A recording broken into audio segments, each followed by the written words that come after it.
première question, elle va être sur... tu as été à l'Estac et moi j'aurais voulu avoir ta vision sur comment ça se passe dans un club qui est en multipropriété. C'est-à-dire que y en a eu, il y a Strasbourg maintenant aussi un exemple. Bon là il y a le modèle lyonnais aussi qui est clos. C'est quoi ton ressenti? Ça a été délicat pour moi de comprendre ce genre de système parce que j'avais jamais connu ça auparavant dans les clubs à laquelle j'ai joué. Mais le ressenti que j'ai, c'est que c'est compliqué de faire passer un message. Quand je suis arrivé à l'Estac, j'avais une certaine expérience et que je devais parfois dire ce qui n'allait pas ou quand j'avais envie de dire les choses, on ne savait pas à qui s'adresser. On ne savait pas si le message allait passer correctement. Alors que quand tu joues dans un club avec, tu sais qu'il y a un président, une hiérarchie bien respectée, tu sais que tu discutes et on t'entend. Mais là, la différence, c'est qu'on t'entend pas. Ouais. Tu parles, mais il y a tellement de monde au milieu, tellement de propriétaires, tellement de clubs. Tu te demandes même s'ils sont focus sur toi, quoi. Donc, du coup, le sentiment extérieur qui se mue un petit peu, ce qui se passe à Strasbourg, ce qui s'est passé à Troyes, même dans le discours des supporters, c'était l'impression qu'on perd un peu notre âme. L'impression qu'on perd un petit peu. Est-ce que c'est quelque chose que tu partages ou... Je suis d'accord. Je suis d'accord parce que je trouve qu'un club a besoin d'avoir une âme, d'avoir une identité. Et le fait d'avoir plusieurs clubs, t'as l'impression qu'on n'est pas focus sur toi, que t'as pas un vrai leader avec toi, un vrai chef qui s'occupe que de toi et que de ton club et que de tes problèmes. Parce que parfois, quand tout va bien, ça va, on n'en parle pas, mais quand ça va pas, tu sais pas à qui t'adresser. Ouais. Donc il faut une âme, il faut un chef et quand ça se passe comme ça, c'est compliqué.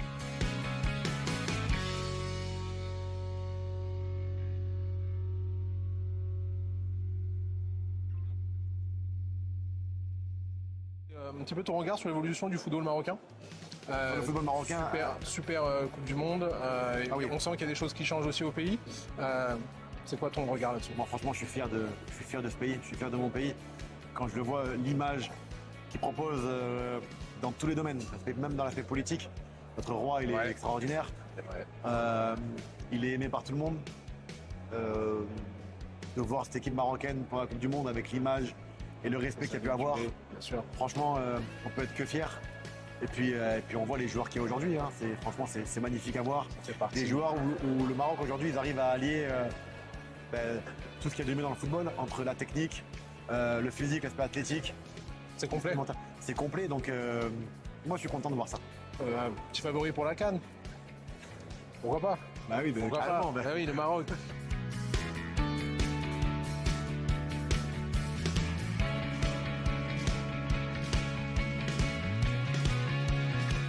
Justement, je voulais aborder avec toi quelques thématiques sur le foot du moment. Je voulais avoir ton point de vue sur l'organisation qui se profile en tripartie pour 2030 de la Coupe du Monde. Quel est ton ressenti par rapport à ça? Mon ressenti, c'est la confirmation que la FIFA fait ce qu'elle veut, que les choix sont plus politiques que sportifs. Il fallait marquer le coup parce que c'était le centenaire de la première Coupe du Monde qui avait eu lieu en Uruguay. Mais d'un autre côté, ils veulent satisfaire d'autres pays. Ils ont en 2034 la volonté de le mettre en Arabie Saoudite. Enfin, tout ça, c'est du business et de la politique. Le sport est bien loin. Donc ça veut dire que c'est un peu n'importe quoi. C'est un peu partout, un peu nulle part. C'est un petit fouillis, quoi. On sait pas trop où est-ce qu'on a vu. Mais pas très sympa.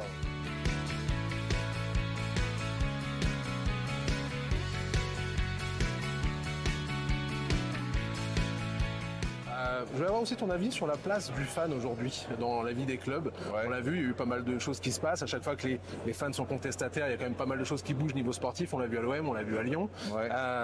Pareil, ta vision sur la place qu'a aujourd'hui le supporter comparé à l'époque dans le monde du football actuel. À l'époque, les gens aimaient le football, ils aimaient leurs équipes, ils étaient là avec leur drapeau. Ils criaient, il y avait des fois un peu d'abus, ce qu'ils criaient, ça volait pas toujours bien haut. Et ça date pas d'hier, que ce soit la violence dans les stades, le hooliganisme ou des choses comme ça. Et maintenant, je dirais pas que ça va en empirant, mais en France en tout cas, il n'y a pas une journée de championnat sans que sur un ou deux stades, il y a eu un problème lié justement entre le public et ce qu'il voit sur la pelouse. Donc c'est quand même très, très problématique.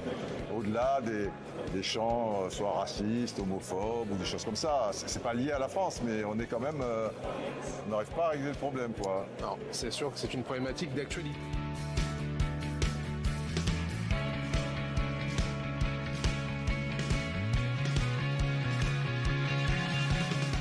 que ça justement soulève pas la question de la place du sport en France? C'est-à-dire que, comme tu l'as dit, par exemple, au Stade Nouveau, il va y avoir des levées de fonds, il va y avoir du sponsoring, il y a des moyens, on met les athlètes dans les meilleures dispositions. Quelle est aujourd'hui la place du sport en France? On n'est pas un peu en retard là-dessus. Le problème, c'est un peu, lors des championnats du monde de Budapest, ça a été le point de départ de ma prise de position sur les résultats français en athlétisme pour les remettre dans un contexte plus global. L'idée, c'est de dire qu'on n'est pas une nation culturellement sportive, c'est-à-dire une nation qui valorise le sport pour sa contribution éducative, sociétale, citoyenne, sanitaire, comme ça peut être le cas dans d'autres pays. Ouais. On va dire c'est bon pour la santé, ça fait des gens qui sont bien formés, ça participe au développement de leurs soft skills, comme on les appelle en milieu anglo-saxon. Chez nous, c'est pas reconnu. Donc à partir du moment où il n'y a pas de reconnaissance, il n'y a pas de moyens qui sont mis. Et quand on me dit à chaque fois, oui, il n'y a pas de moyens pour le sport, je dis, ça c'est le second problème. Il n'y a pas de moyens pour le sport parce qu'il n'y a pas de reconnaissance pour le sport et pour tout ce qu'il peut apporter en termes d'éducation.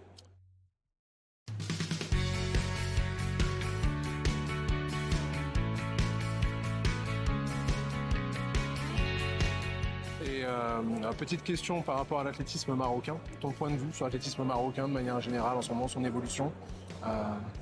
Alors je suis quand même, mais je peux pas parler de l'athlétisme marocain sur le territoire, comment il est déployé. Moi je vois au championnat du monde un champion extraordinaire qui s'appelle Sofiane El Bakkali, qui est vraiment le porte-drapeau aujourd'hui, comme l'était d'une certaine façon Hicham El Guerrouj à son époque. Mais c'est vrai qu'il n'y a pas une grande densité. On voit sur des disciplines de demi-fond, on voit aujourd'hui qu'il y a une plus grande difficulté à émerger au plus haut niveau chez les hommes et chez les femmes.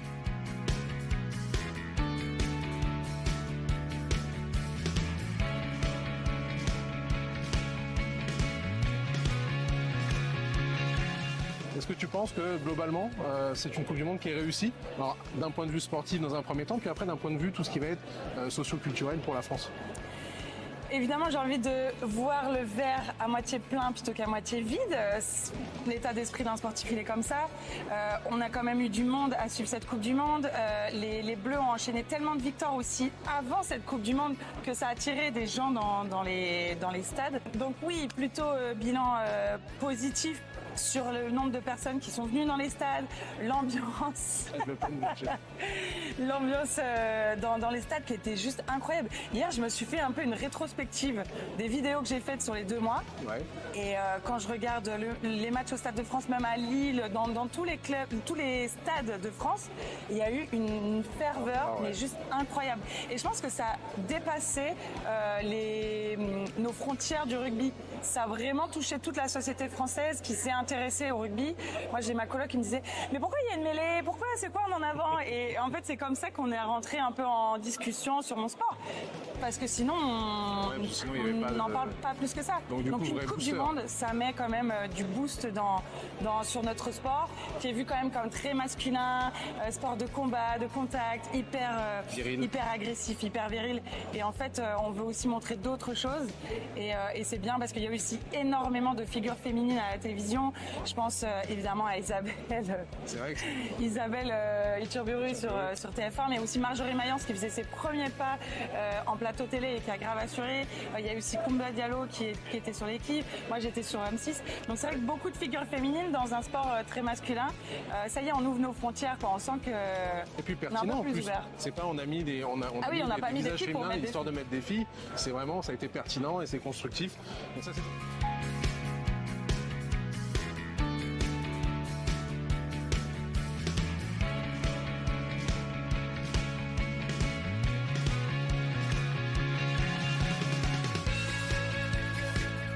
Mais la féminisation du rugby en France, où est-ce qu'on en est? Quels sont fais-nous un petit update un petit peu de qu'est-ce qu'on va avoir, quels sont toi aussi tes objectifs.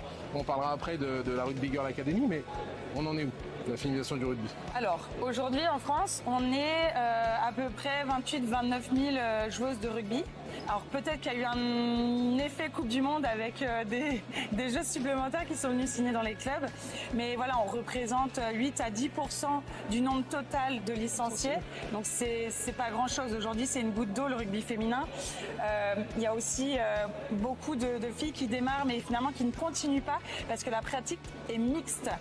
Et les garçons, souvent, ils ne font pas la passe aux filles, ou bien ils les choisissent en dernier dans l'équipe. Et donc, du coup, forcément, c'est pas très agréable quand on est une fille et qu'on est peu valorisé. Et c'est vrai que demain, s'il y a de plus en plus de filles à jouer au rugby, elles vont jouer entre elles. Ça va aussi faciliter le développement de la pratique. De la pratique. Je suis d'accord avec toi. Après, moi, je suis un petit peu comme toi, je vois le verre à moitié plein. Il y a un 10%. Alors, c'est vrai que ça peut représenter une goutte d'eau, mais mine de rien, c'est en progression. Bien sûr. Et d'ailleurs, quand les résultats de l'équipe de France des Bleus étaient très mauvais pendant... T'en as perdu ton crédit. C'est pas grave. Quand les résultats de l'équipe de France étaient pas très bons, on va dire, et ceux de l'équipe de France féminine étaient vraiment au beau fixe, et on a vu vraiment cette catégorie du rugby féminin exploser à la Fédération française de rugby, contrairement aux garçons qui venaient stagner, voire perdre des licenciés. Donc ils ont compris aussi que via les résultats de l'équipe de France, ça a amené aussi de nouvelles joueuses à pratiquer. De plus en plus, on va grossir cette base et qui va permettre demain d'avoir un rugby féminin qui soit hyper performant et peut-être professionnaliser la pratique, parce qu'aujourd'hui, il faut le rappeler, une joueuse de rugby ne gagne pas 1 euro pour jouer dans les clubs, contrairement à nos homologues masculins. Ça, c'est sûr, et ça, c'est un débat brûlant.